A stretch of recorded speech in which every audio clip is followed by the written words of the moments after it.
شو هو الوعي؟ هاد واحد من أكبر وأصعب الأسئلة الفلسفية القديمة اللي لازالت عم تواجهنا كبشر لليوم. وتناولنا بحلقة سابقة من ريبلز ليش هالموضوع ارتقى لينال تسمية The Hard Problem of Consciousness، مسألة الوعي الصعبة.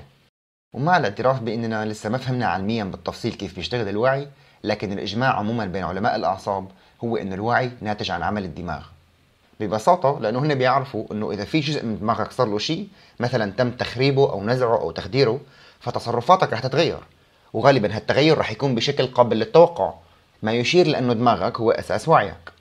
لكن بعض الناس المتأثرين بمعتقدات معينة، هن بيحبوا يصنفوها عموما على أنها معتقدات روحانية، ما زالوا مصرين بأن الوعي هو شيء غير فيزيائي، بالتالي لا يمكن تأثير عليه فيزيائيا بأي تغيير على الدماغ كالتخدير أو التخريب مثلا، وأنه الدماغ ليس مصدر الوعي. وردهم على حجة تغير تصرف الشخص مع تغير الحالة الفيزيائية لدماغه هو ما يلي: صحيح انه بيتغير سلوك الانسان لما بيتم التأثير بشكل ما على دماغه، لكن هذا ما دليل على انه الدماغ المادي هو مصدر الوعي، بل الدماغ هو مثل جهاز الراديو.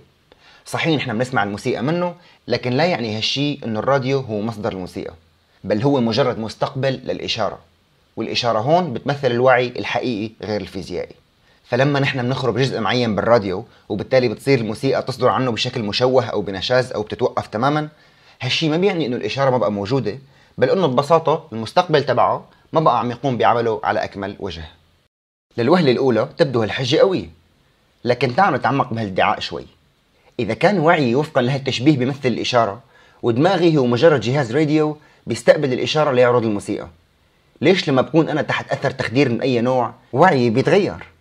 إذا كنت أنا كواعي الإشارة، وجودي غير مرتبط أبدا بجهاز الراديو الدماغ، وإنما هو ضروري فقط لتقدر هالإشارة غير الفيزيائية تعبر عن حالها بشكل فيزيائي للآخرين كرمال يسمعوني ويشوفوا تصرفاتي.